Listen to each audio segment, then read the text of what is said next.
말씀은 우리 그리스도께서 지금도 우리를 위해서 하시는 일을 우리가 보고 있는데, 예수님께서 이 땅에 오셔서 우리를 위해서 구원해 주기 위해서 십자가에 달리시고, 그 다음에 죽으셨다가 3일 만에 부활하시고, 그 다음에 부활로 끝난 게 아니라 또 승천하셔서 하나님 보호자 우편에 앉아 계셔서 지금 우리를 위해서 하고 계시는 일,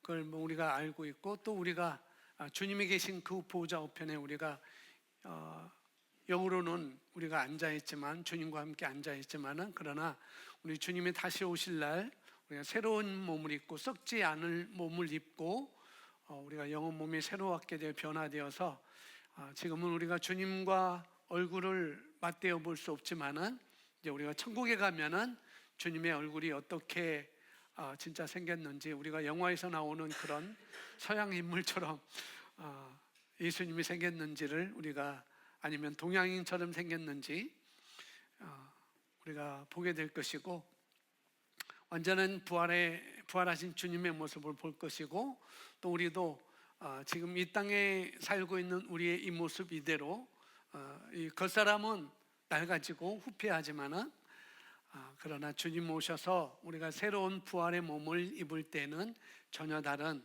몸을 우리가 입을 것이고, 그 몸을 가지고 주님과 얼굴과 얼굴을 맞대하며 우리가 볼 날을 기대하면서 오늘 우리가 살아가는 그 삶을 감사하며 성실히 충실히 우리의 맡겨진 일에 감사하며 살아간다면은, 또 주님께 맞이할 그날을 누리고, 또 두려워할 필요도 없고, 또 우리는 감사로 우리가 살 수 있음을 이 시간 고백할 수가 있습니다. 아멘. 그래서 주님은 다시 오신다고 하는데, 60살 되도록 주님은 다시 오지 않고, 70살 되도록 다시 오지 않고, 80살 되도록 다시 오지 않고, 그럴 수가 있겠죠. 그래서 제목이 내가 죽을 때까지 주님이 다시 오지 않는다면, 그런 생각을 좀 해보면 어떨까 싶어요. 그래서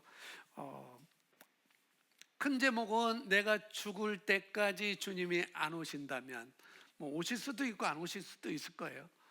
그건 하나님만이 아실 수 있는 것이고, 그렇다고 한다면은 내가 깨어있고, 부재로는 내가 깨어있고 예비하는 삶을 살고 있는가, 그렇다고 하면 또 주님의 다시 오심을 내가 사모하고 있는가, 그런 부분에 대해서 오늘 여러분 말씀을 잘 받으시면 좋겠습니다. 우리가 익히 알고 있듯이 예수님은 이 땅에 오셨고, 이 땅에 오셔서 우리에게 생명을 주시려고 이 땅에 오신 것을 우리가 말씀을 통해서 우리가 잘 알고 있습니다. 주님의 죽으심으로 말미암아 우리는 하나님의 생명과 본성을 누리게 되었고, 이 땅에서 그 삶을 살게 되었죠. 이것이 주님이 오신 이유 중에 여러 가지가 있지만은, 바로 그 하나님의 생명을 우리에게 주시려고, 그 다음에 그 생명을 우리가 이 땅에서 누리며 살도록 하기 위해서 주님이 이 땅에 오신 목적이 거기에 있음을 우리가 알고 있습니다. 그분은 저와 여러분에게 생명을 주시려고 이 땅에 오셨습니다. 그렇죠? 하나님의 생명을 주시려고 자기 생명을 내어놓고 우리의 생명을 하나님의 생명으로 교체하셨습니다. 성경은 하나님께서 예수님을 죽은 자 가운데서 다시 일으키셨고, 그분이 살아나셨으며 40일 동안 공개적으로, 숨어서 아니라 공개적으로 예수님은 40일 동안 많은 사람들에게 나타난 것을 요한복음에서 말씀을 해주고 있습니다. 그리고 그것으로 끝나지 않고 예수님은 바로 40일 후에 하나님께서 약속하신 대로, 예수님이 예언하신 대로, 말씀하신 대로 40일 후에 바로 승천하시게 됐죠. 하늘로 천국으로 올라가시게 됐습니다. 하나님 보호자 앞으로 올라가시게 된 것이죠. 성경은 그것을 기록하고 있습니다. 그것을 증거하고 있죠. 제자들이 보는 그 앞에서, 많은 사람들이 보는 그 앞에서 예수님이 사라질 때까지, 구름 속으로 사라질 때까지 계속 위로 올라가시는 것을 제자들과 많은 사람들이 쳐다보게 된 것입니다.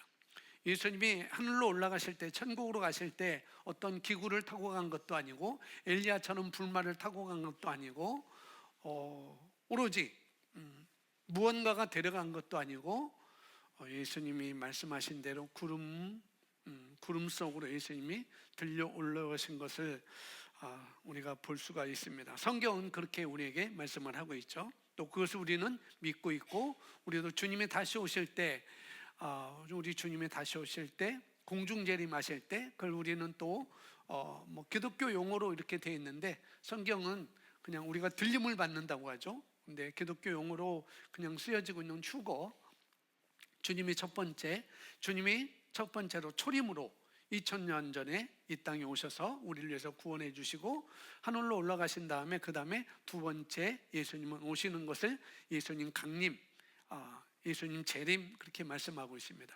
공중재림으로 이렇게 오셨다가 그 다음에 공중재림으로 올라오셔서 죽은 자들이 무덤 가운데 먼저 부활하게 되고, 그 다음에 믿으면서 죽지 않는 사람들이 죽지 않고 함께 공중으로 들려 휴거 당한 다음에, 그 다음에 7년 대환란이 있을 것이고, 그 7년 대환란이 끝나면은 이제 다시 주님이 믿는 자들과 함께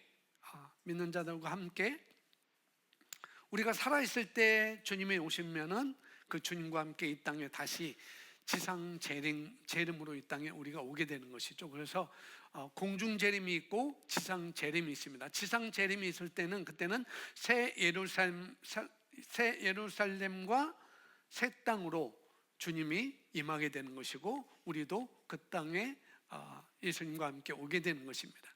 그래서 우리가 주님이 다시 오심을 우리가 아는데, 그 주님께서 올라가시는 것, 그다음에 다시 오시는 것, 성경은 말하고 있고, 주님이 하늘로 올라가실 때 어느 누구도 논쟁하지 않았습니다.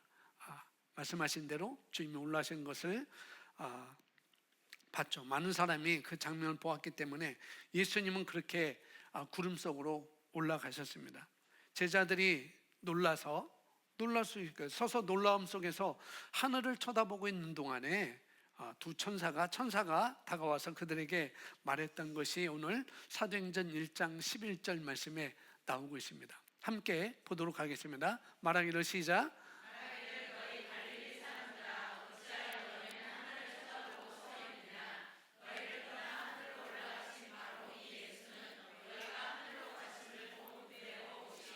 아멘. 말하기를 너희 갈릴리 사람들아, 어찌하여 너희는 하늘을 쳐다보고 서 있느냐. 너희를 떠나 하늘로 올라가신 바로 이 예수는 너희가 하늘로 가신 본 그대로 오시리라 라고 두 천사가 제자들에게, 많은 사람들에게 이렇게 말씀을 해주고 있습니다. 그래서 오늘 예수님의 재림을 준비하는 일에 대해서 우리가 말씀을 볼 텐데요, 모든 분들이 해당될지 아니면은 특정한 어떤 사람들에게만은 해당될지는 확실하지 않을 수도 있어요. 아마 여기 오신 분이라고 한다면, 또 이 방송을 보시는 분이라고 한다면은 천국에 대한 확신을 또 갖고 계실 수도 있을 것이고, 또 그렇지 못할 수도 있을 거예요. 그냥 천국에 간다라고 하는데 정말 가는 건지 그냥 지식적으로만 알 수 있고, 그것을 확실하게 내가 말씀을 믿고 그렇게 갈 수 있는 분이 뭐 또 없지 않을까 그러겠습니다. 그래서 주님 만날 날을 사모하는 그런 분들이 여기 계실 것이고, 또 영상을 보는 분들도 또 있으리라고 생각됩니다. 그래서 그런 분들 경우에는 나는 이제 주님이 다시 오시고 그 주님과 함께 내가 공중으로 들려 올라갈 거라는 그런 사모하는 분들이 있을 것이고, 그래서 그런 분들은 이 땅에서 오래 사는 것보다도 빨리 주님이 오셔서 함께 올라가면은 좋지 않을까라는 그런 생각을 하고 있는 분들도 많이 있을 것 같습니다.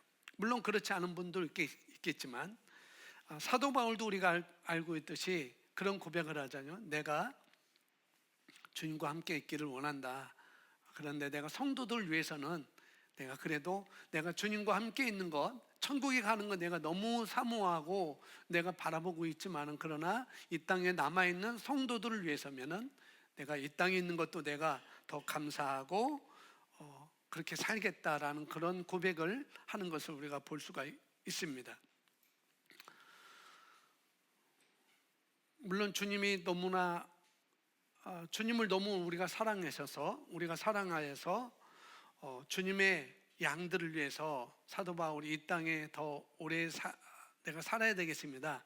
이 땅에 남아야 되겠습니다. 라고 했던 것처럼 우리들도 그런 마음이 있을 수 있을 거예요. 내가 그냥 세상만 그냥 귀찮다. 그냥 주님이 빨리 오시면 좋겠다. 내가 이 세상 그냥 주님과 함께 공중으로 들려 올라가면 좋겠다라고 하는 분들도 있을 것이고, 그렇지 않은 사람은 또 두 부류가 있을 것이고, 그래도 그렇지, 그래도 내가 이 땅에 더 주님의 심판주로 오실 때 그 보상을 위해서 내가 더 이 땅에서 더 성도들 위해서 내가 더 섬기며 봉사하며 영혼 구원하며 내가 살아야 되지라고 하는 부류도 있을 것이고, 또 한 부류는 세상 누림이 이렇게 좋은데, 세상이 이렇게 좋은데, 세상이 이렇게 좋은 이 세상에 내가 더 살고 가야지라고 하는 분들도 있을 것입니다. 뭐 여러 가지 있을 것이에요.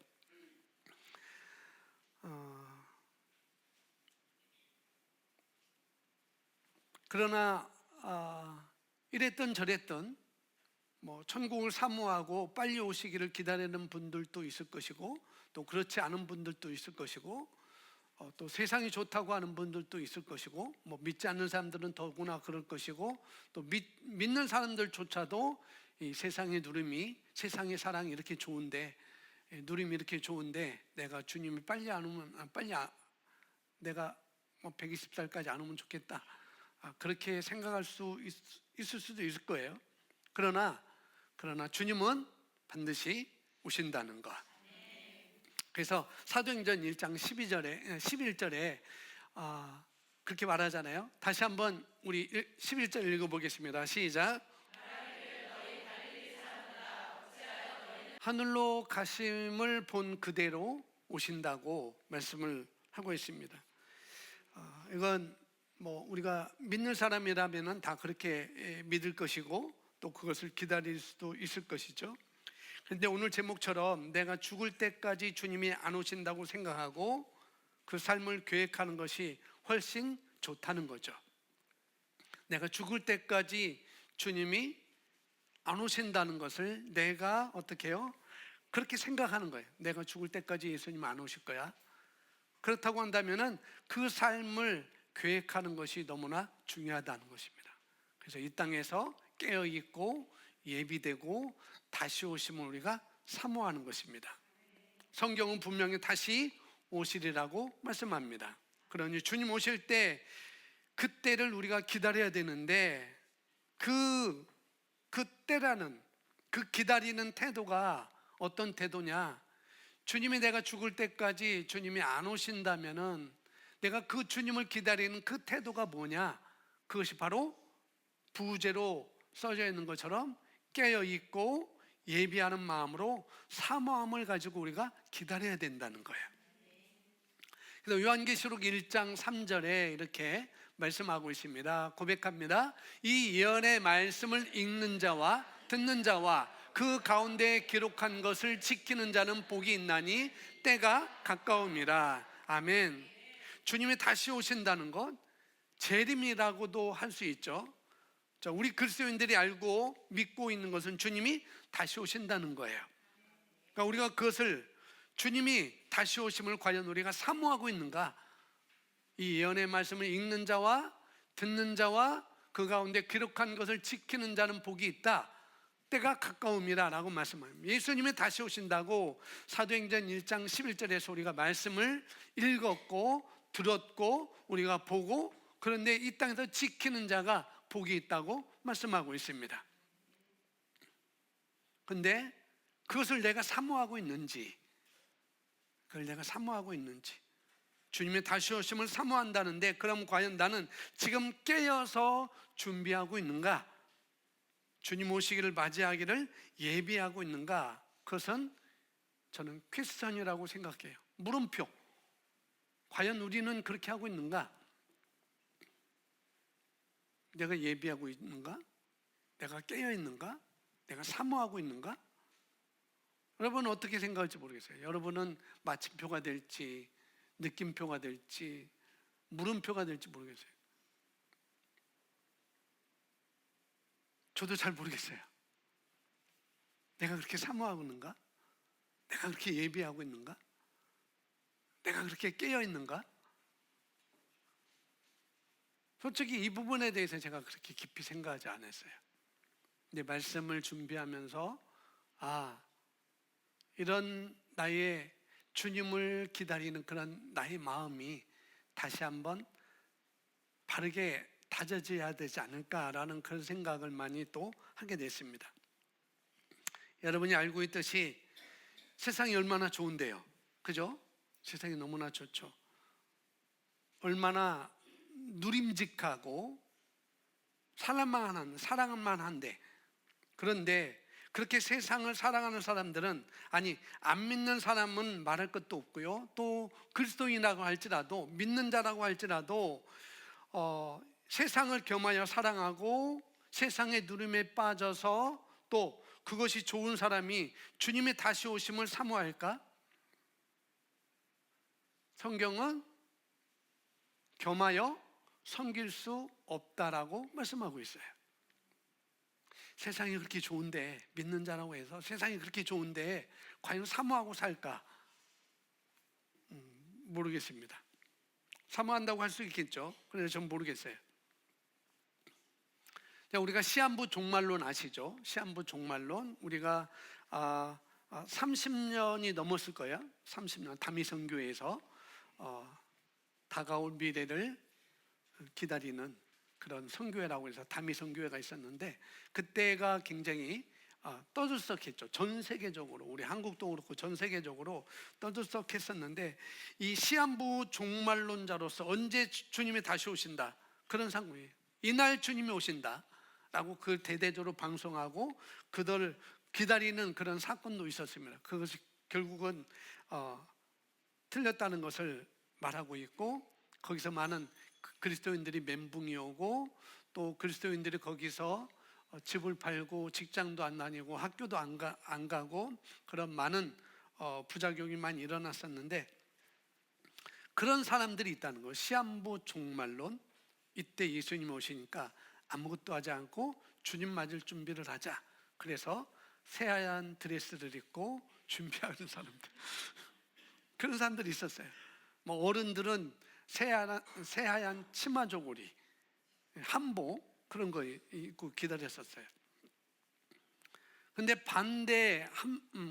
반대에서는 또 한편에서는 반대에서는 뭐냐면은 내일이 망한다 할지라도 나는 사과 한 마루가 아니고 사과 한 그루를 심을 것이다. 사과나무론자들이 있어요. 시한부 종말론자들이 있고 사과나무론자들이 있어요. 누가 그랬어요? 나는 내일 종말이 온다 할지라도 나는 사과나무 한 그루를 심을 것이다. 누가 그랬어요? 네? 사과나무가 그랬다고요? 누군지 몰라요? 예수님이 그랬나? 누구요? 아이작? 뉴턴이 그랬어요? 이야, 대단하시네. 스피노자가 그랬어요. 이제 시한부 종말론, 아무것도 하지 말고 주님을 위해서 준비하자, 그런 사람들이 있는 반면에, 또 한편에는 내일이 종말이 온다 할지라도 나는 사과나무 한 그루를 심어야 한다, 그런 사람들이 있다는 거죠. 시한부 종말론 아니면은 사과나무론, 이걸 양비론이라고 합니다. 이 양비론이라고 하는데, 그런데 사실은 양쪽 다 옳은 건 아니에요. 양쪽 다. 이 사과나무론에 의하면 물론 이제 하던 일을 다 하고 해야 되지만, 우리가 하는 일을, 이 땅의 삶 우리가 잘 살아야 되지만은 또 그렇다고 해서 주님이 아까 말한 대로 다시 오심을 사모하지는 않는, 또 그렇게 할 수가 있거든요. 사과나무 하나를 심어야 되지, 한 그루를 심어야 되지 하면서 주님의 다시 오심을 사모하지 않는 그런 부분도 있다는 것이죠. 왜? 어제가 오늘 같고 또 오늘이 내일 같고 항상 똑같기 때문에 그런 삶, 우리가 이런 주님의 다시 오심에 대한 사모함도 없고 뭐 깨어있고 예비된 것이 없을 수 있기 때문에 이것도 저것도 아니라는, 시한부 종말론도 아니고 사과나무론도 아니라는 거죠. 그럼 우리는 이 땅에서 주님이 내가 살아있을 때까지 오시지 않는다면 그럼 이 땅에서 우리가 어떤 삶을 살아야 되는가? 저 알고 있어요 라고 우리가 다 말할 수 있지만, 그러나 창세기 5장에 보면은 에녹의 삶에 대해서 우리가 좀 살펴볼 수가 있어요. 5장 21절, 22절, 23절까지 있는데 함께 보도록 하겠습니다. 에녹은 시작.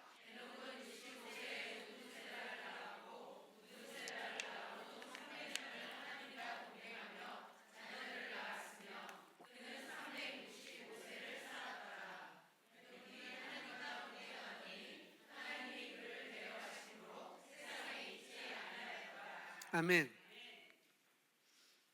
그 스피노자가 있나? 저는 그렇게 알고 있는데 모르겠어요. 한번 찾아보시기 바랍니다. 자, 에녹이라는 사람이 처음으로 구약 성경에 보면은, 성경 전체로 보면은 에녹이라는 사람이 처음으로 죽지 않고 하늘로 올라가는 장면이 창세기 5장에 나와 있어요. 하나님이 에녹 살아있는 그 모습 그대로 하나님이 데리고 가셨어요. 그런데 오늘 우리가 읽었는데 에녹이 하나님과 얼마 동안? 300년 동안. 300년 동안 뭐 했다고 그랬어요? 동행하며 자녀를 낳았어요. 그러니까 에녹이 애를 낳고 뭐 이렇게 하다가 주님과 동행하다가 데려가심을 받았다는 것이죠. 뭐 에녹이 뭐 그 대단한 일을 한 것은 그렇게 나오지 않아요. 뭐 노아는 120년 동안 뭘 졌어요? 방주를 졌는데 에녹에 대해서는 그렇게 잘 나와 있지 않아요. 뭐 대단한 일을 하거나 그런 것도 아닌데 이 땅에서 하나님과 동행하며 살았다는 것. 이 땅에서 하나님과 동행하면서 점점점 가까워지다가 결국 그분이 그냥 데려가시는 것을, 에녹은 그것을 체험하게 된 것이죠. 제가 볼 때 에녹은 여기 창세기 5장에서 이 말씀 보면서 에녹은 제가 볼 때는 뭐냐면은 중요한 것에 집중한 것 같아요. 중요한 것에.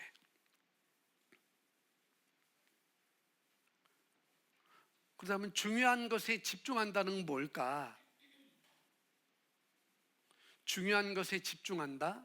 그것은 뭐냐면은 중요한 것으로 중심으로 돌아가는 삶이라는 거예요. 무엇이 중요한지 그 중요한 것을 알고 그 중심으로 살아가는 것. 에녹이 그런 삶을 살아지 않는가? 하나님과 동행하며 300년 동안 무엇이 중요한지 중요한 것에 집중해서 중요한 것을 집중으로 그 삶을 살아가는 것. 그래서 에녹은 중요한 것만 하는 삶이 아니라는 거예요. 어떻게 보면은 그럴 수 있는데 중요한 것만 하는 삶이 아니라는 거죠. 이게 무슨 말이냐면은 예를 들어서 오늘은 우리 아기가 안 보이는데 그 아기가 태어난 집을 보면은 아기가 태어나기 전에는 뭐예요? 다 내가 하고 싶을 때 하고 하고 싶은 것 하고 그러잖아요. 그런데 아기가 태어나면서부터 어떻게 해요? 내 중심의 삶이어야 아기 중심으로 모든 것이 돌아가는 거예요. 아기가 잘 때 내가 급히 해야 될 걸 또 하게 되고, 깨어있을 때는 아기를 양육해야 되고 보고 함께 놀아주고 그래야 되는데, 아기가 잘 때 어디 움직이고 아기가 잘 때 청소하고 아기가 잘 때 뭐하고 그러는 것들이 다 뭐냐면은 아기를 중심으로 살아가는 삶. 그러니까 에녹이 그런 삶을 살아가지 않았는가? 하나님과 동행하면서 그 중요한 것은 하나님의 삶을 사는 것. 그런데 그것만이 아니라 그 중심으로 살아가는 삶. 아기의 삶은 우리가 아기가 태어났을 때, 우리 자녀 아기가 태어났을 때 그런 걸 생각하시면 될 것 같아요. 아기 중심의 삶이 비로소 아기가 태어났을 때 되는 것이죠. 아기 엄마라면 뭐라도 하고 싶으면은 이 아기가 그래도 편안할 때, 아기가 뭔가 하셨을 때, 그러니까 모든 계획을 짤 때도 아기 중심으로 짜게 되는 거예요. 뭘 하더라도, 시장을 가더라도 아기 중심으로 계획을 짜서 시장 가고, 아기가 혼자 갓난아기가 자고 있는데 아기를 놓고 시장에 갈 수 없잖아요. 그죠? 그 갓난아기를 할머니한테 부탁을 하든지 누구한테 부탁을 하든지 해서 시장 갈 수 있고, 또 아기를 또 업고 갈 수 있고, 그 아기 중심으로 움직이는 삶. 그래서 그 아기 중심으로 모든 계획을 짤 때 그 아기 중심으로 다 짜게 되는 것이죠. 여행을 가더라도 아기 중심으로 여행을 계획을 짜게 되는 것이고, 뭐를 먹더라도 아기 중심으로. 아기가 태어났는데 아기 데리고 우리 흡연실 가자 라고 그러는 않잖아요. 아기 중심으로 다 우리가 그렇게 짜는 것처럼, 아기만 봐라 그런 말이 아니잖아요. 아기 중심으로, 그 아기 중심으로 삶을 살아야 된다는 그런 얘기를 하고 있는 거라는 거죠. 또 하나를 예를 들면 교회 중심의 삶을 살아라 라고 그런 말들을 많이 하고 그러는데, 어떤 사람이 예수를 믿지 않다가 예수를 믿게 됐어요. 그래서 교회를 다니게 됐다고 생각해 보세요. 어떤 사람이. 그러면 전에는 친구랑 만나자 이렇게 할 때 어떻게 해요? 자기가 만나고 싶을 때, 자기 편할 때 만나면 되겠죠, 예수 믿기 전에. 그런데 이제 교회 중심의 삶을 살다 보니까 교회 예배 없는 날, 그 교회 행사가 없는 날 친구랑 약속을 잡겠죠. 생각 있는 친구라고 한다면, 그런 교회 다니는 사람이라고 한다면 그러겠죠. 이게 이제 교회 중심의 삶이 되는 것이죠. 그래서 에녹이 300년 동안 하나님과 동행하며 살았다는 것은 바로 에녹이 그런 삶을 살지 않았을까, 그렇게 생각해 볼 수 있다는 거죠. 중요한 것을 중심으로 살아가는 삶. 그래서 아직까지 우리 주님이, 내가 죽을 때까지 주님이 안 오신다면 바로 이런 삶을 우리가 살고 깨어서 예비되고 사모하는 삶을 살아가야 되지 않을까, 그런 생각을 하게 되는 것이죠. 그래서 요한계시록 22장 20절 말씀에 이렇게 말씀을 하고 있습니다. 이것들을 증언하신 이가 이르시되 내가 진실로 어떻게 속히 오리라 하시거늘 뭐예요? 아멘. 주 예수여 오시옵소서. 주님께서는 내가 속히 오겠다고 분명히 말씀하시고, 우리 믿는 사람의 자세는 뭐예요? 아멘. 주 예수님 어서 오세요 하는 것이 합당한 태도라는 것이죠. 성경 말씀이 그렇게 말씀하고 있어요. 그런데 내가 죽을 때까지 주님이 안 오신다면, 제가 말씀드리고 싶은 것은 이 주님의 재림과 다시 오심은 우리가 그분을 사랑하는 문제라는 거예요. 주님이 다시 오시는데, 주님이 재림 오는데, 그러면 우리가 어떻게 하나 그분을 사랑하는 문제가 있다는 것이죠. 우리가 주님을 사랑하고 그분을 사모할 뿐만 아니라 다시 오심을 사모를 해야 된다는 거예요. 그래서 주님을 사랑하는 것이 없으면은, 그러면은 우리가 깨어 있고 예비될 수도 없고 주님의 다시 오심을 우리가 기다릴 수가 없는 거라는 거죠. 사랑이 없으면, 그분에 대한 사랑이 없으면 깨어 있을 수도 없고 또 사모할 필요도 없고 다시 오시면 우리가 예비할 필요도 없어요. 그런데 우리가 주님을 사랑할 적에 첫째 가는 사랑으로 사랑해야 된다라고 성경은 말씀을 하고 있습니다. 에베소 교회, 요한계시록 2장의 에베소 교회에 주님이 하신 말씀이 그거잖아요. 너의 처음 사랑을 잊어버렸다. 그걸 다른 말로 하면은 그 첫째 가는 사랑이라는 것은 가장 좋은 사랑입니다. 에베소 교회가 너의 처음 사랑을 잃어버렸다는 것은 첫째 가는 사랑이었어요. 가장 좋은 사랑이었습니다. 하나님에 대한 가장 좋은 사랑, 예수님에 대한 가장 좋은 사랑, 그걸 잃어버린 거죠. 그러니까 다른 거 우선순위가 주님을 가장 사랑하는 거예요. 우선순위가 너희가 이것도 잘했고 이것도 잘했고 이것도 잘했는데 그런데 너희가 처음 사랑을 잃어버렸지라고 말하는 것은 우선순위가 주님을 사랑하는 것에 대해서 너희가 멀리했다는 것입니다. 우리가 교회 봉사할 수 있고 우리가 섬길 수 있고 헌금할 수 있고 헌신할 수 있고 여러 가지 할 수 있어요. 그러나 거기에 대한 주님의 그 첫째 가는 사랑이 우선순위가 되지 않으면은 그것은 지칠 수밖에 없고 그것은 나중에 대가를 요구할 수밖에 없는 거라는 거죠. 내가 이랬는데 왜 나를 몰라줘? 내가 이랬는데 왜 나한테 돌아온 건 이거야? 라고 그럴 수밖에 없다는 거예요. 그래서 첫째 가는 그 사랑을 우리가 찾아야 된다는 거죠. 주님이 다시 오심을, 주님이 예비하는 것까지, 주님을 사모하는 것까지 우리가 첫째 가는 사랑을 우리가 가지고 가는 것입니다. 그러니까 그분의 모든 으뜸에 위치에 두는 사랑, 주님을 가장 으뜸 위에 두는 위치, 그 사랑인 것이죠. 그리고 사랑한다는 것은 그분을 누리는 것입니다. 뭐 하는 거예요? 누리는 거예요. 그러니까 믿는 것은 그분이 우리 안에 영접하여서 받아들인 거잖아요. 내가 믿는 것은, 내가 구원받은 것은 그분이 나를 사랑하여서 내가 그분이 나를 사랑한다는 것, 나를 위해서 오셨다는 그것을 우리 안에 영접한 것, 그것이 구원이고 그게 믿음이잖아요. 우리 안에 오신 그 주님을 우리가 계속 누리는 것, 내 안에 오신 그 주님을 계속 누리는 것, 그것이 사랑하는 거라는 거죠. 누리는데 또 우리는 또 이렇게 말할 수 있어요. 그분이 우리가 몇 번만, 그냥 하루에 몇 번만 그냥 그분을 사랑하는 것, 그런 게 아니고 우리는 하루 종일 그분을 사랑하는데 하루 종일. 만약 여러분이 결혼하기 전에 그 A라는 그 멋있는 청년, 그 S라는 예쁜 처녀 어떻게 만나게 됐어요? 만났는데 그 사람을 사랑한다고 할 적에 떨어져 있거나 같이 있거나 뭐예요?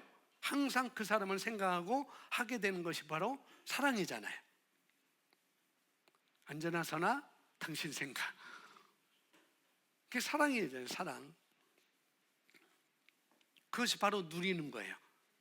떨어져 있거나 함께 있거나 사랑하는 마음을 갖고 있는 것이 바로 그 사랑이라는 것, 그 누름이라는 거예요. 누림이라는 것, 그것이 사랑하는 것입니다. 그런데 그걸 다시 크게 말하면 임재를 또 누린다고 할 수 있어요. 주님의 내 안에 함께 있다는 것, 그 임재를 내가 누리는 것이죠.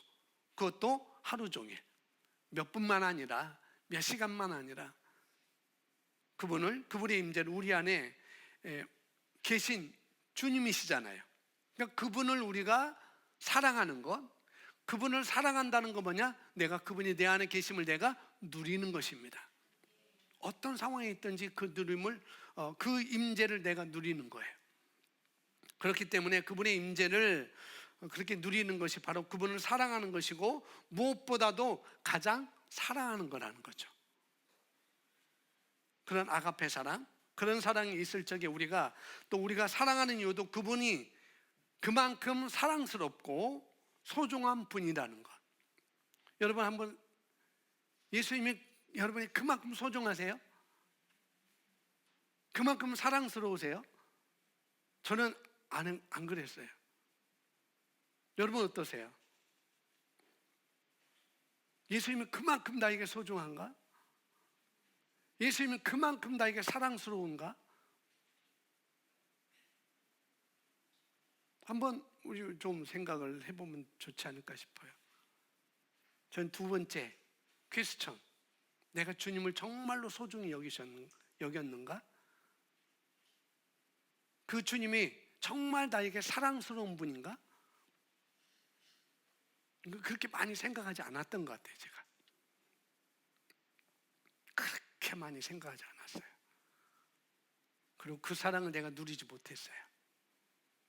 그분이 나와 항상 함께 있는 것, 임재를 내가 말하고 있지만 그분이 소중하다는 것, 그분이 사랑스러운 분이라는 것, 그렇게 하나님은 나를 사랑하시지, 하나님 나를 사랑스럽게 여기시지, 그렇게 보시지, 그런 자로 하나님 나를 여기셨지라고 내 편에는 그렇게 하나님 편에서 나를 그렇게 바라봤지만 내가 그 예수님을 그렇게 바라봤느냐?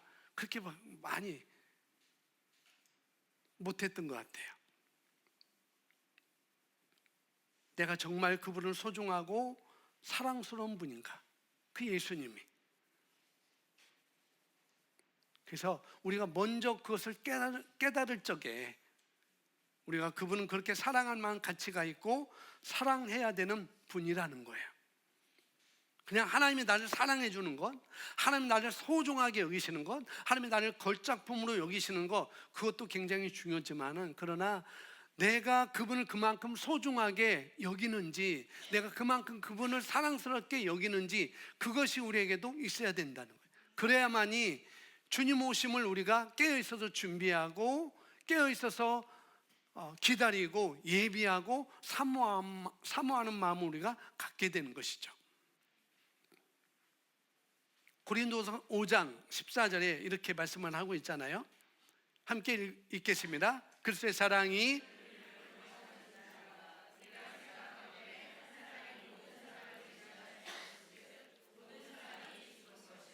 아멘. 그리스도의 사랑이, 예수님의 사랑이 우리를 강권하시는도다.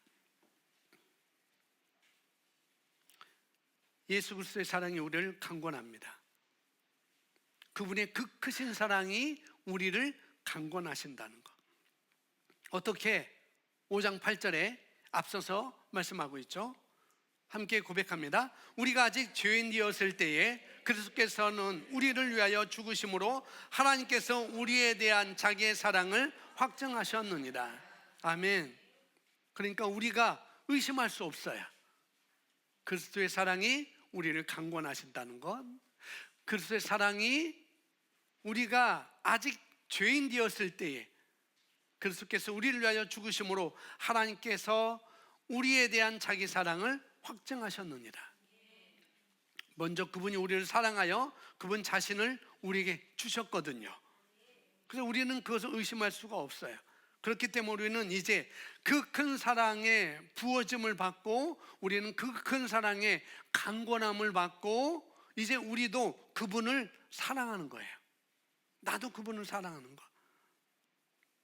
다시 오심도 다 이런 사랑에 대한 것이 전제되어야 되는 거예요.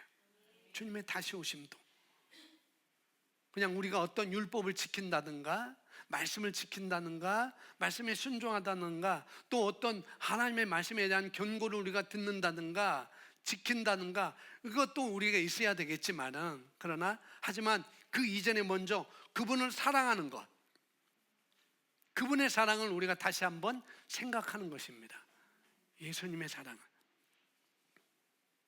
옷값을 깨트린 여인에 대해서 이 사랑을 우리가 볼 수가 있습니다. 요한복음 12장에 나와 있는데 12장 1절부터 3절 말씀까지 우리 함께 보도록 하겠습니다. 6월절의 시작. 6월절 예수께서 베다니에 이르시니 이곳은 예수께서 죽은 자 가운데서 살리신 나사로가 있는 곳이라. 2절 거기서 예수를 위하여 잔치할새 마르다는 일을 하고 나사로는 예수와 함께 앉은 자 중에 있더라. 3절 말씀.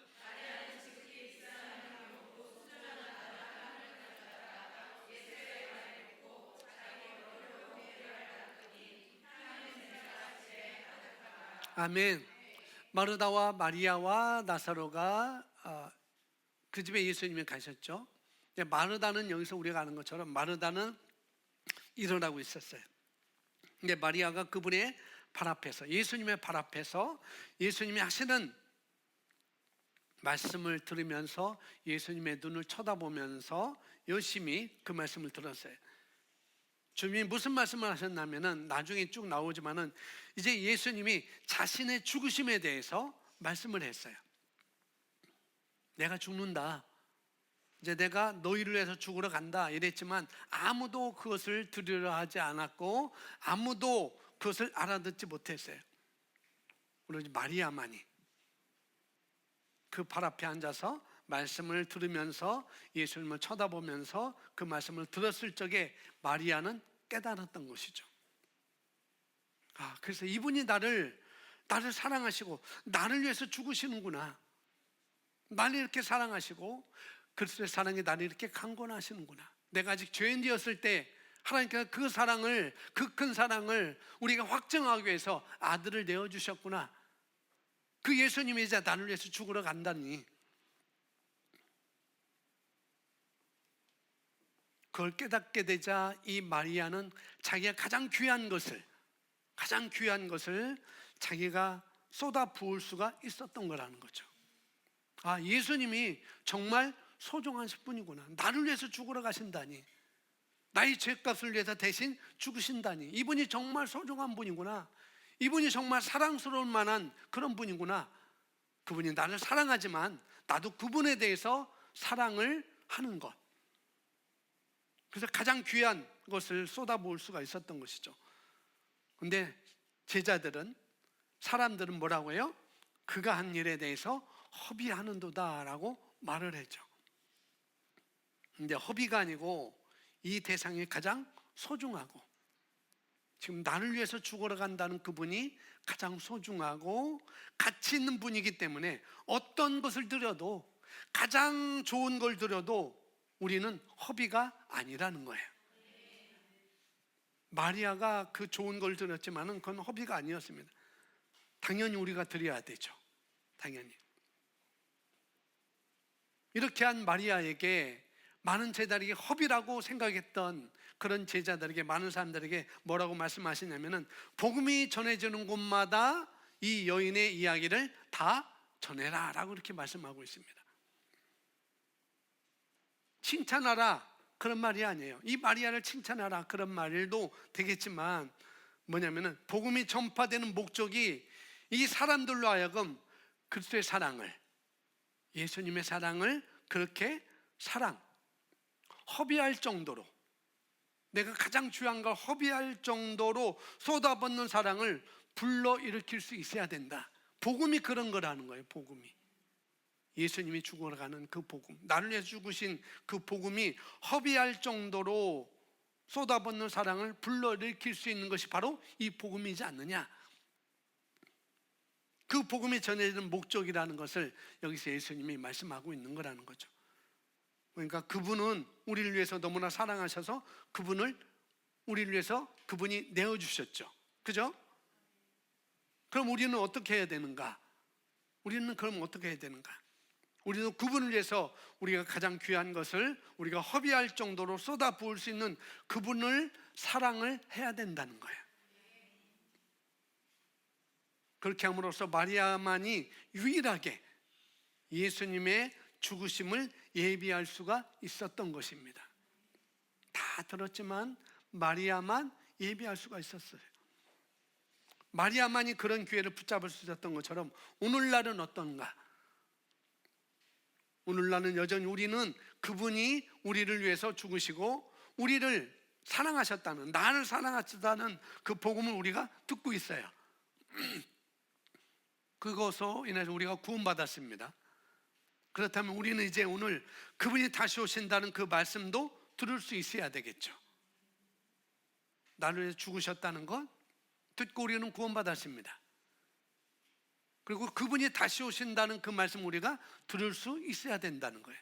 그렇기 때문에 내가 깨어 있어야 되고 준비하는 삶을 살아야 되고, 그분이 다시 오심을 이 땅에서 내가, 중요한 것도 있지만은 그 중요한 것을 중심으로 내가 살아가는 것, 사모하는 것이 이 땅에서 우리가 살아가야 될 삶이라는 거죠.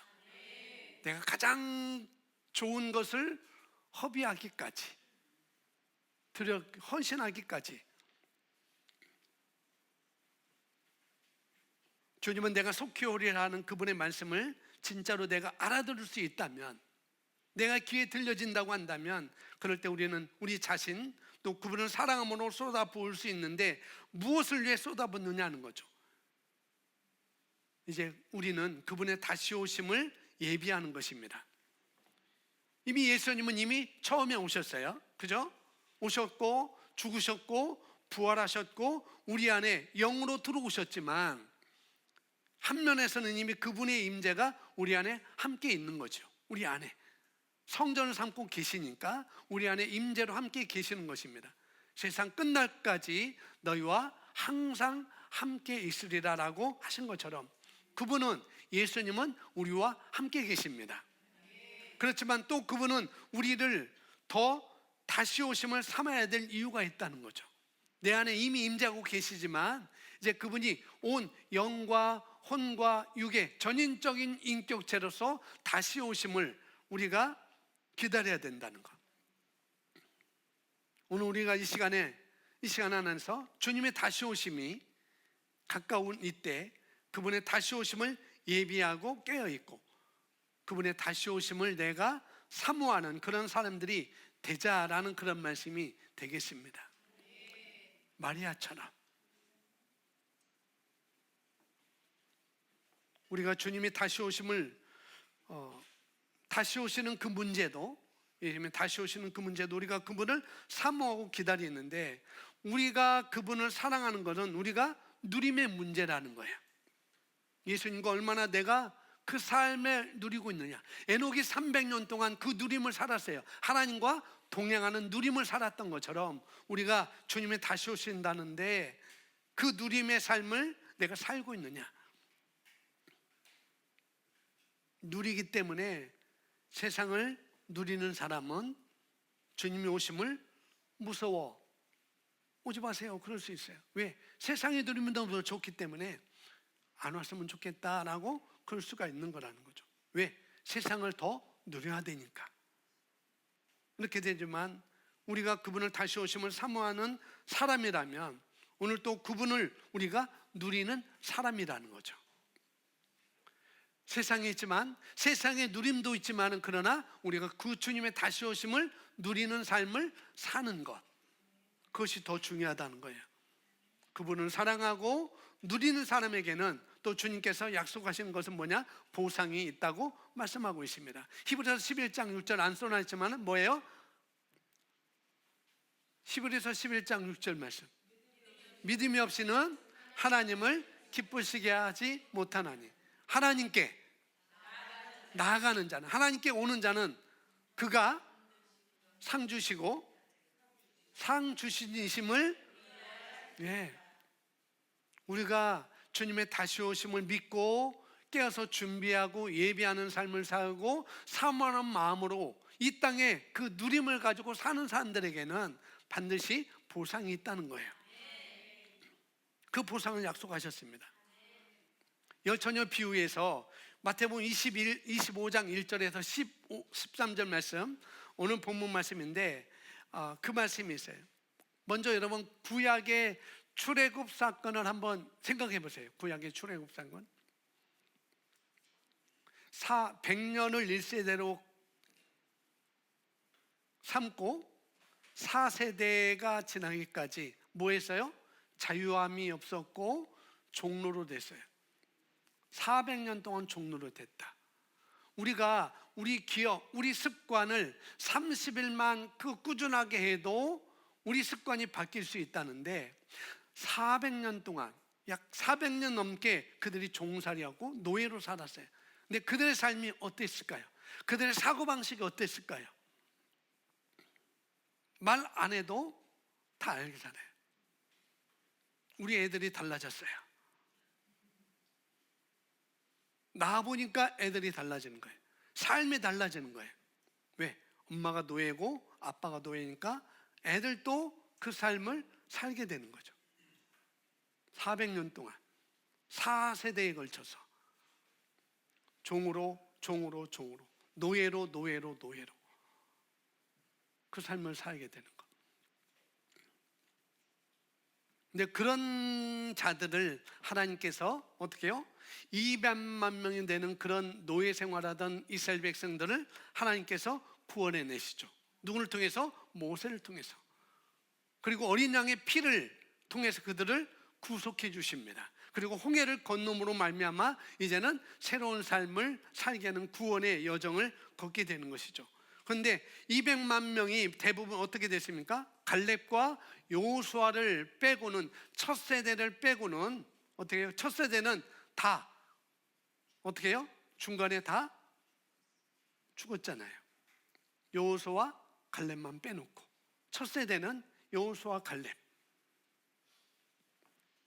그러면은 그 사람들이 이 출애굽을 했던 첫 세대 그 사람들이 과연 그러면 구원 받았을까요? 아니면 안 받았을까요?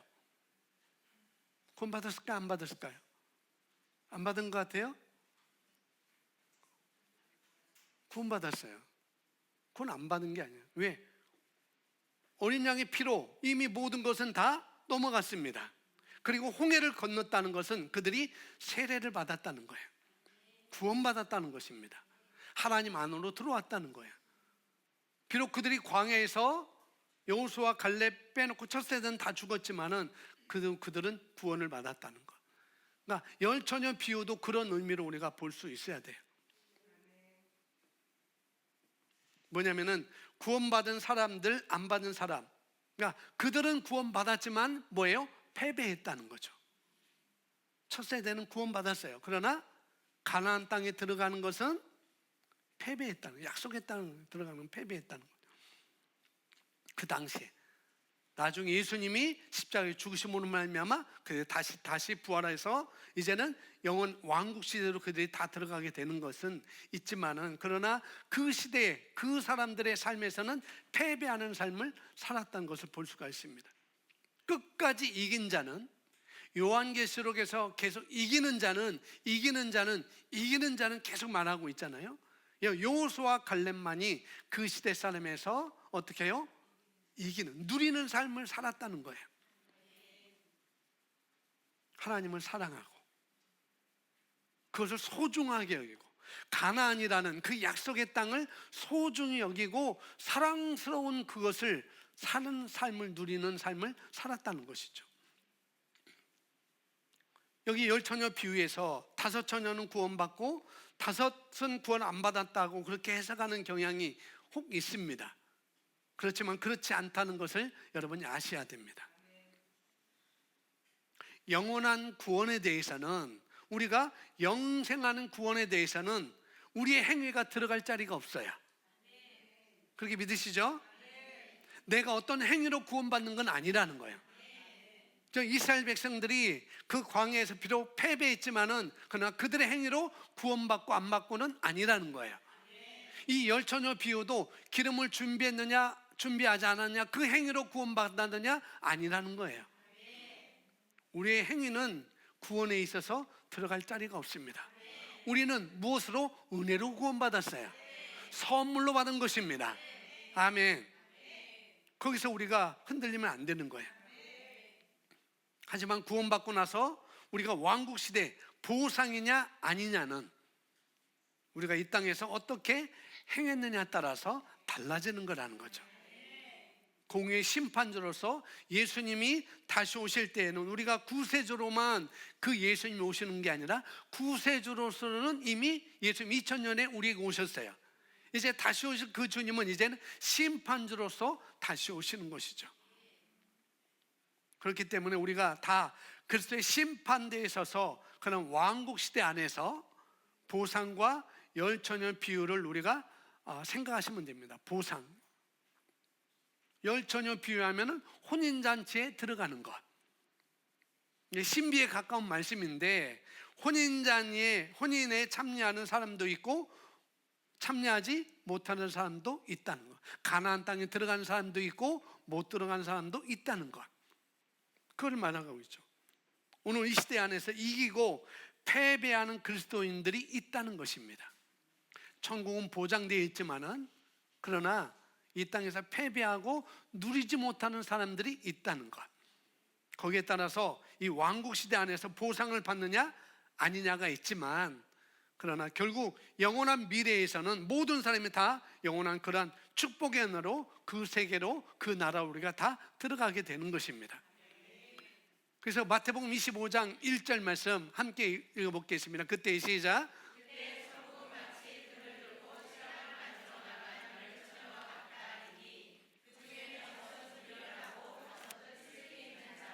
미련한 자들은 등을 가지되 기름을 가지지 아니하고, 슬기 있는 자들은 그릇에 기름을 담아 등과 함께 가졌더니 신랑이 더디오므로 다 졸며 잘세. 밤중에 소리가 나되 보라 신랑이로다 맞으러 나오라 아멘. 이에 그 처녀들이 다 일어나 등을 준비할세 아멘. 이렇게 말씀하고 있습니다. 그러니까 이 10처녀가 다 처녀예요. 일단 이 처녀라는 것은 순결한 주님을 기다리고 있는 사람들이라고 볼 수가 있습니다. 그러니까 이게 다 그리스도인이라는 거죠. 이 10처녀는 다 그리스도인입니다. 그리고 여기서 등이라고 하는 것은 잠언서 20장 27절에 뭐라고 하면 사람의 영은 여호와의 등불이다라고 말하고 있습니다. 그러니까 여기서 등은 사람의 영이라고 우리가 볼 수가 있는 것이죠. 그러니까 영 안에는 기름이 다 있어요. 이 10처녀에게서는 기름이 다 있습니다. 없는 게 아니죠. 우리 그리스도 안에는 성령이 다 있습니다. 그죠? 없는 게 아니에요. 그러니까 이 미련한 처녀도 나중에 떨어졌지만 등불이 꺼져간다고 말하잖아요. 등불이 꺼져간다. 등불이 꺼져간다는 그 그릇에, 그 등에 뭐가 있다는 거예요? 기름이 있다는 거예요. 기름이 아주 없는 게 아니고 있어요. 영 안에는 기름이 다 있었어요. 우리가 영은 하나님의 영, 성령을 또 말할 수 있죠. 기름은 또 영을 말할 수 있습니다. 그러니까 성령이 그 사람들 안에 다 있는 것, 우리 그리스도인 안에 다 있는 것, 다 믿는 이들이라는 것을 여기서 말씀을 해주고 있는 것입니다. 그리고 그들은 다 처녀로서 그리스도를 다 기다리고 있었어요. 다시 오실 그리스도를 기다리고 있었습니다. 이 땅에 우리는 신부로서 우리 세 가지 정체성, 첫 번째 그리스도의 신부로서 우리가 주님을 기다리는 거예요. 이 10처녀 비유가 바로 그거라는 거죠. 그런데 뭐 차이는 뭐냐? 그릇에 기름을 준비됐느냐 안 했느냐, 그 차이라는 거죠. 그릇은 영어로 보니까 베슬이라는 영어로 되어 있는데, 그러니까 등이라는 것은 그냥 램프로 이렇게 되어 있어요. 영어로 램프, 등, 램프. 근데 그릇은 베슬로 되어 있습니다. 그 다음에 그릇은 베슬. 이 그릇은 우리가 우리가 혼이라고 이렇게 볼 수 있어요. 혼, 육신이라고 볼 수 있지만 혼이라고 볼 수 있습니다. 사람의 혼, 지정의를 포함한 우리 사람의 혼이라고 하는 거죠. 그러니까 영 안에는 성령이 다 있는데, 이제 우리 혼 안에, 우리 사람 안에 변화받고 성령 충만함으로 기름으로써 예비되었느냐, 이거라는 거죠. 이미 영 안에 우리는 다 성령이 들어와 계십니다. 그러나 우리 혼 안에는 우리가 성령 충만함으로 우리가 변화되고 기름으로써 준비되고 있느냐, 근데 그게 없었어요. 미련한 처녀들은. 그러니까 모든 믿는 사람은 안에 성령님이 다 계시는 거예요. 내주하고 계십니다. 패배하는 그리스도인들도 마찬가지로. 하지만 차이는 뭐냐? 성령 충만. 그러니까 우리가 충만함을 얻으려면 세상을 버리고 내 자아를 버리고, 그래서 갈라디아서 2장 20절에 말하는 것처럼 십자가를 지고, 내가 십자가를 벗어버리고 옛사람을 벗어버리고, 우리가 그런 자아를 다 처리하고 모든 것보다 주님을 더 사랑하고 또 그리스도를 위해서 모든 걸 해로 여기는 정도로 대가를 지불해야 된다는 것입니다. 그것을 여기서 말씀을 해주고, 그러니까 이건 우리가 영원한 구원은 우리에게 은혜라고 그랬어요. 그죠? 은혜죠. 그 은혜를 내가 사는 게 아니에요. 예수님이 대신 핏값을 주고 우리를 사신 것입니다. 대속의 핏값으로. 그래서 우리가 영원한 구원을 받은 다음에 성령으로 충만하게 예비되고 깨어있기 위해서는 무엇이 필요합니까? 우리가 대가를 지불할 필요가 있다는 거예요. 마리아가 대가를 지불한 것처럼 주님의 오심을 위해서 우리가 대가를 우리가 치러야 된다는 것. 그냥 가만히 있다고 해서 저절로 되는 게 아니라는 거죠. 그렇기 때문에 이런 값을 치른 사람은 예비되어 있는 것입니다. 이 5처는 그것을 대가를 치른 거예요. 기름을 준비했던 거죠. 기름으로 예비되가 되는 거죠. 그러니까 그것을 성령 충만으로 하기 위해, 성령으로 충만하기 위해서는 우리가 순간순간 매일매일 그걸 하루 안에 되는 게 아니고, 혼의 변화, 우리 마음의 변화는 어떻게 해요? 기름으로 적셔지는 것은 하루 만에 되는 것이 아니라는 거예요. 성령 충만하게 되는 것은 하루 만에 되는 것이 아니라는 것이에요. 우리가 매일매일 기름을 사는 것, 그런 시간으로 이렇게 기회를 붙잡아야 된다라고 말씀을 하고 있는 것입니다. 뭐냐, 세상의 누림이냐 그리스도의 누림이냐, 항상 우리 앞에 그게 있어요. 세상 사랑이냐 그리스도의 사랑이냐, 세상의 누림을 갖고 사느냐 아니면은 그리스도의 누림으로 사느냐, 항상 우리 앞에 있다는 것이죠. 내가 죽을 때까지 주님이 안 오신다고 생각하고 삶을 계획하는 것이 훨씬 우리에게 좋다는 것입니다. 이 땅보다도 천국을 더 소망하는 사람들에게는 이 땅의 삶은 천국에 비해 고난인 것이죠. 이 땅의 삶은.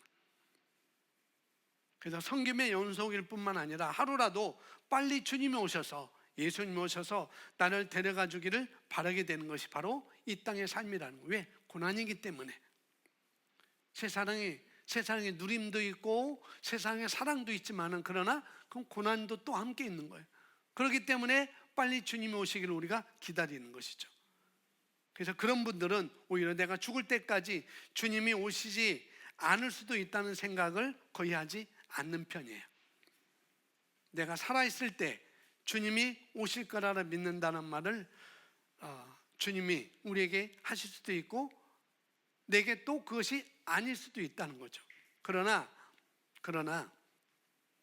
내가 살아있을 때 주님이 오실 거야, 주님이 오실 거야, 그걸 믿어, 그렇게 말하는 사람들도 있고, 또 그렇지 않다라고 믿는 사람들도 또 있을 것입니다.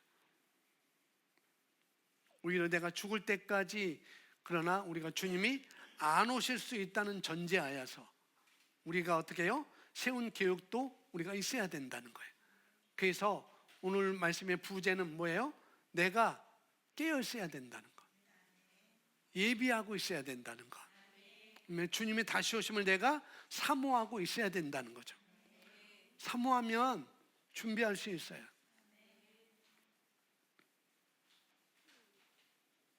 그래서 죽을 때까지, 그때까지 몇 명을 전도할지, 또 건강에 대한 계획도 우리가 짜야 되는 것이고, 재정적인 독립에 대한 계획도 우리가, 주님이 다시 오시자, 언제 올지 모르니까 우리가 그런 계획도 우리가 짜야 되는 것이고. 여러분, 생각만 해도 지금부터 머리가 지끈지끈, 머리 아프신 분이 또 있을 것 같아요. 이것도 해야 되고 저것도 해야 되고, 빨리 오시면 좋겠는데 이런 계획도 안 짜고 얼마나 좋겠어요. 연구원 몇 명 해야 될지, 재정의 독립을 어떻게 해야 될지 계획도 짜야 되고 준비도 해야 되고, 건강에 대해서 어떻게 해야 될지 그냥 막 사는 게 아니라 그런 것도 해야 되니 머리가 좀 아프겠어요?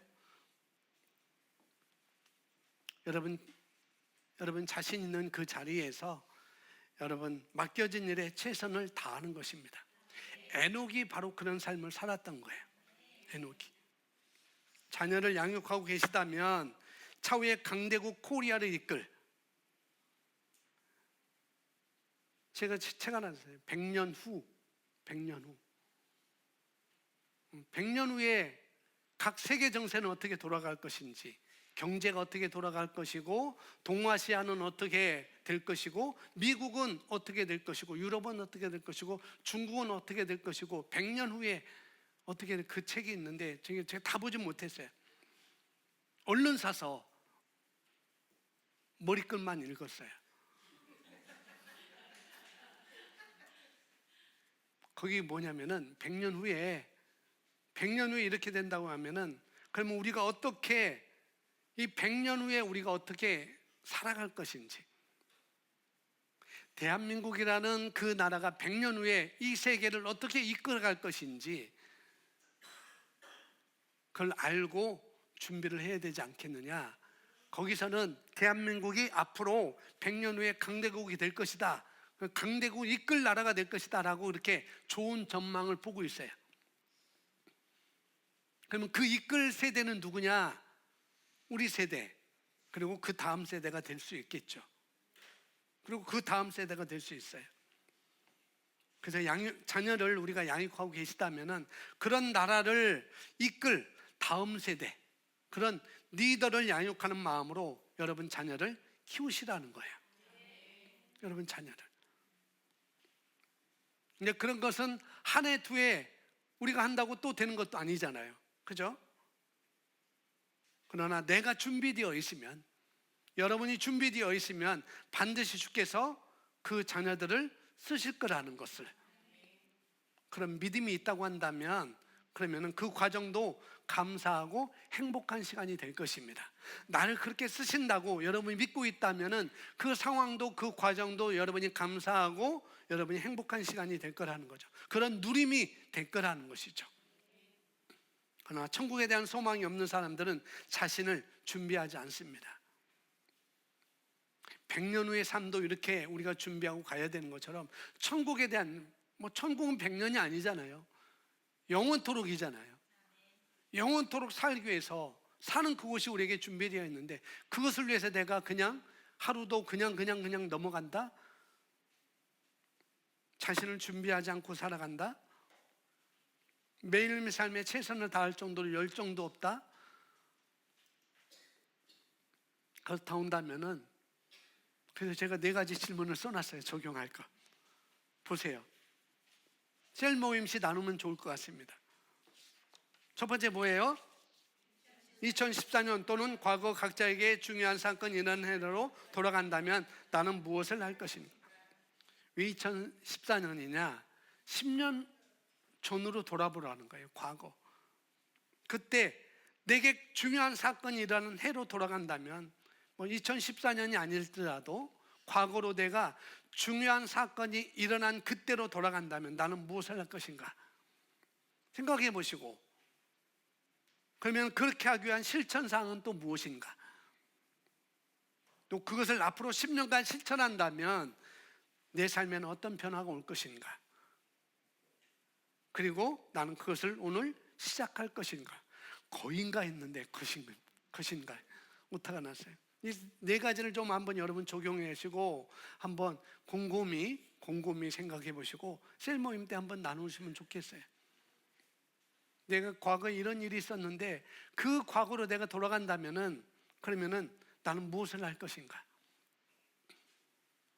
그때도 그렇지라고 한다면 어쩔 수 없겠지만 한번 생각해 보시면 좋겠습니다. 저와 여러분이 죽을 때까지 주님이 안 오신다면, 그럼 깨어있고 예비된 삶을 우리가 살아야 되겠고, 다시 오심을 우리가 사모하는 마음으로 살아야 되지 않을까?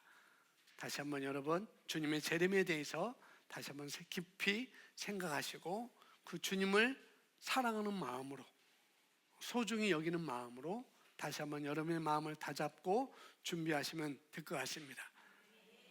마리아처럼, 슬기로운 5 처녀처럼 이 땅에서 충만으로 준비하며 살아가는 삶, 우리에게 다 그런 기회가 있고 그렇게 할 수 있도록 이미 하나님께서는 다 우리에게 다 주셨어요. 도구까지 다 주셨습니다.